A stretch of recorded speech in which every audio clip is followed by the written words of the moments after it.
بسم اللہ الرحمن الرحیم۔ چند روز سے یہ خبر گردش کر رہی ہے اور جس نے پورے ہندوستان کے مسلمان بلکہ پوری دنیا کے مسلمان اور انصاف پسند لوگ ہیں سب کو بے چین کر رکھا ہے۔ بدنام زمانہ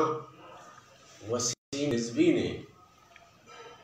قرآن کی 26 آیات کے حوالے سے سپریم کورٹ میں ایک ریٹ دائر کی ہے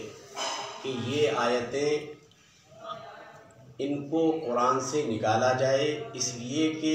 یہ آیتیں ہمارے ملک کی ایکتا اور اکھنڈتا کو زخم پہنچا رہی ہیں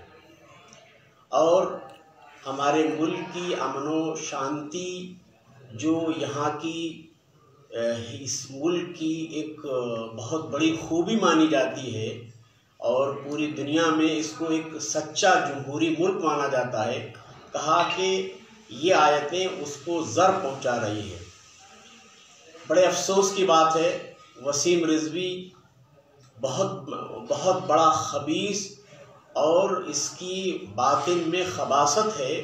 اور یہ شخص حقیقی معنی میں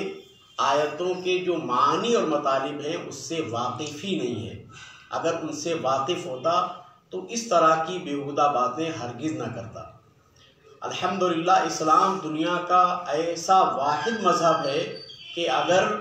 اس پر عمل کر لیا جائے، اس کی باتوں پر پورے طور سے دھیان دیا جائے، توجہ دی جائے تو انشاءاللہ پوری دنیا امن کا گہوارہ بن سکتی ہے۔ اب رہ گیا یہ کہ قرآن کے اندر بہت سی آیتیں ایسی ہیں جن کے اندر جہاد کا حکم دیا گیا،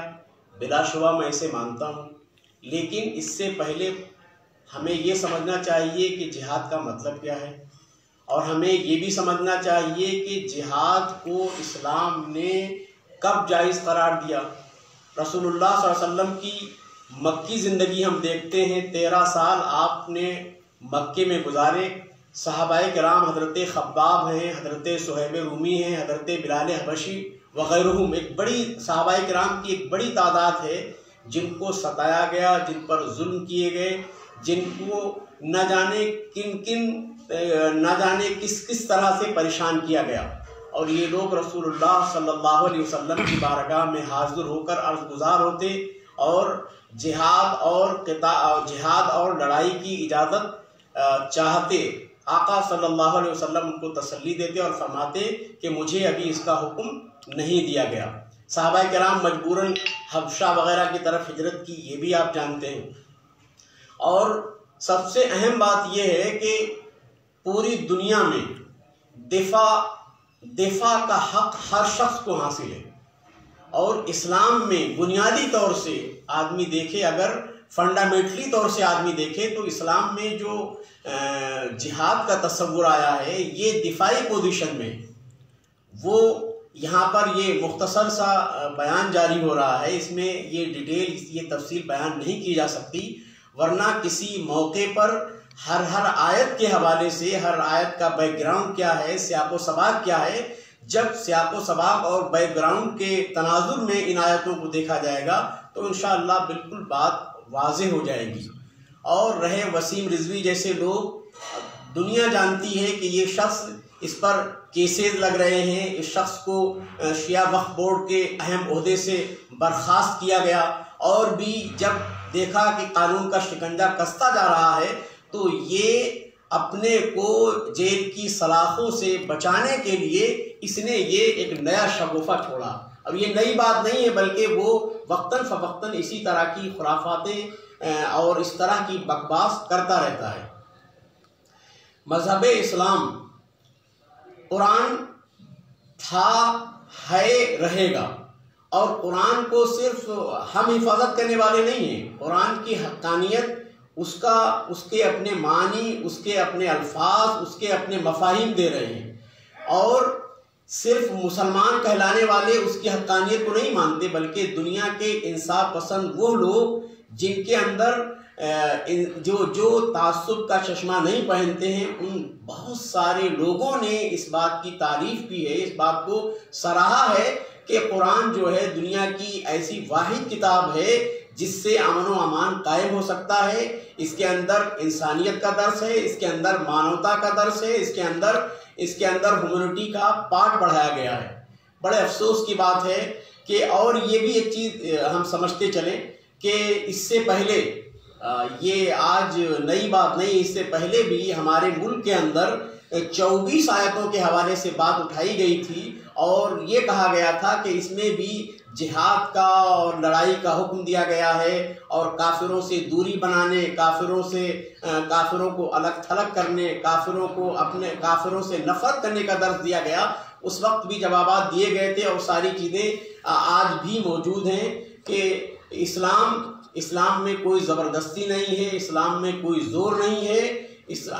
ہر شخص آزاد ہے، وہ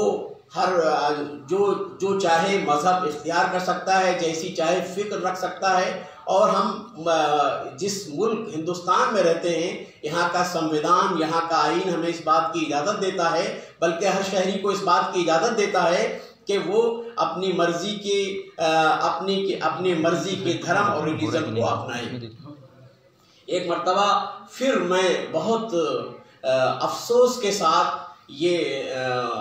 کہہ رہا ہوں کہ وسیم رضوی جیسے لوگ یہ ملک کی امن و شانتی کے لیے بہت بڑا خطرہ ہے۔ یہ لوگ ملک کے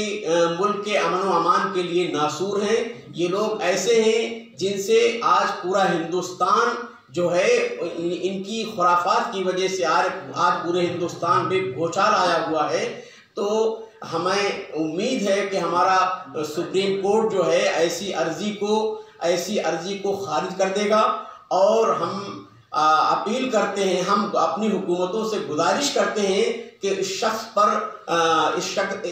پر لگام لگائی جائے، اس شخص پر جو ہے اس کو آزاد نہ چھوڑا جائے، تاکہ کہیں ایسا نہ ہو اس کی بکواس کی وجہ سے ہمارے ملک کا امن و امان سبوتاژ ہو جائے۔ میں انہی باتوں پر اپنی گفتگو ختم کرتا ہوں، اور اپنے مسلمان بھائیوں سے گزارش کرتا ہوں، اپیل کرتا ہوں کہ آپ جو ہے امن و امان کا دامن نہ چھوڑیں، اور ہندوستان کے آئین و قانون کے پابند رہ کر جو بھی کرنا ہو آپ کریں۔ کہیں ایسا نہ ہو آپ ایسے مظاہرے نہ کریں، ایسی ریلیاں نہ نکالیں جس سے ملک کی املاک کو نقصان پہنچے، یا اس طرح کے جذباتی